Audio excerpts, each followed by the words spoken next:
Cek cek. Hello everyone and welcome back to another podcast episode. Mungkin kali ini gue akan berbahasa Indonesia karena sedang sendirian by the way. Sedang berkarantina diri. Dan untuk kalian juga yang mungkin sedang berkarantina diri karena pandemi ini, semoga sehat selalu dan kita berdoa juga pandemi ini segera berakhir. Amin. Kenapa berbahasa Indonesia sendirian?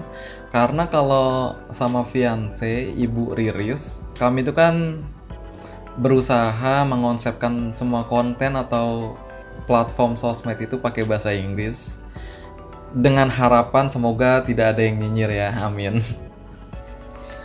Lagi pula juga ya, gue nggak sejago Riris, dia kan pernah tinggal di UK, but I copy her just a little bit and she's my inspiration as well.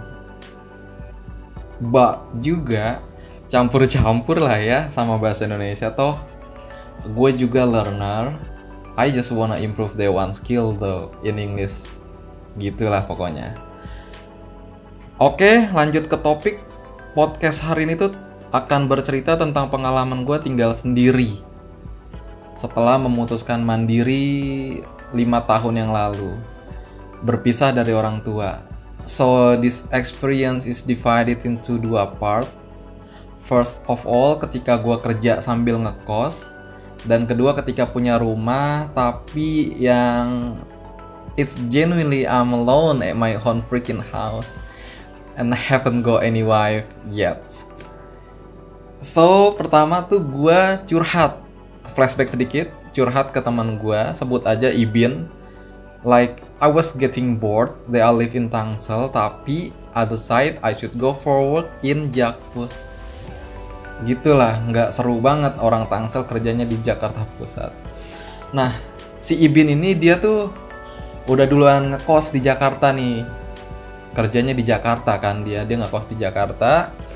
Yang memang sih hometown-nya itu di Jawa Tengah. Gue curhat nih ke dia, Bin, lu ngekos sebulan habis berapa? Terusnya daerah mana? Bla bla bla. Kantor lu itu kan di sini nih, bla bla bla bla gitu. Ngobrol-ngobrol dapatlah usulan kalau gue tuh mesti ngekos di Jakbar, yang nggak terlalu jauh juga, yang dengan maksud tidak terlalu mahal. Kalau di Jakpus kan pasti mahal banget.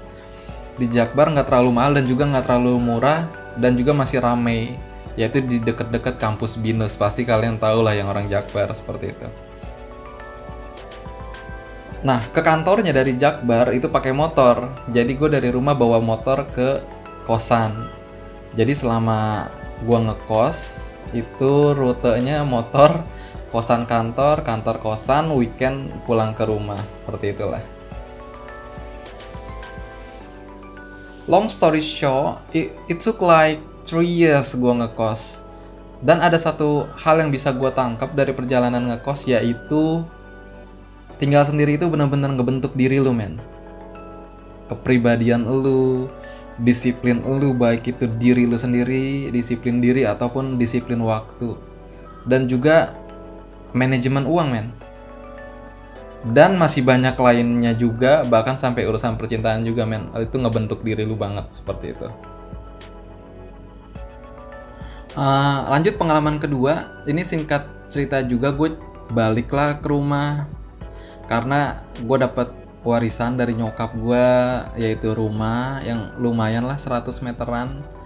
Nyokap ngebangunin itu buat gue, buat Andre Jatmiko, anak laki tertuanya. Tapi guys, fun fact yang kerennya itu isi rumahnya kosong. Jadi buat yang mikir gue dikasih rumah udah tinggal pakai, itu nggak bener juga. Jadi rumahnya kosong. Nah, perjalanan baru ini yang gue punya rumah itu, gue juga dapat ilmu baru, yaitu I did buy everything I need first. Jadi gue butuh apa saat itu? Gue butuh kasur, gue beli kasur. Gue butuh lemari, gue beli lemari. Like my money I've saved when I was ngekos itu kepake semua, men. Gue beli kulkas 1 pintu, magic jar, kipas angin, saat itu belum AC, beli TV, pasang pagar, ngecat ulang, seperti itu. Itu gue seneng banget seperti itu karena itu ilmu baru juga buat gue, yang awalnya tuh gue pikir cuman buat gue doang selesai. Tapi enggak men, no as simple as that. Nyokap gue itu punya maksud kayak tujuannya untuk masa depan gue, untuk rumah tangga gue nantinya, untuk anak-anak gue nantinya. Jadi ketika gue udah siap untuk menikah, like literally now with Riris, gue udah punya pondasi yang bagus, ilmu yang bagus buat kedepannya, baik secara finansial ataupun secara kehidupan yang layak untuk kami dan juga anak-anak kami ke depan. Jadi itu cerita tentang tinggal sendirinya gue selama 5 tahun ke belakang yang ngebentuk diri gue ini. Jadi guys, maybe for you who like confused mau ngekos atau enggak, mau ngerantau atau enggak, man, please try it. That's for you guys, for your freaking life gitu. Lu harus nyoba itu, man. Itu ngebentuk diri banget. Gitu ceritanya. That's all my story. Thanks for listening and I'll see you soon on the next podcast episode. Bye everyone. See ya. Peace.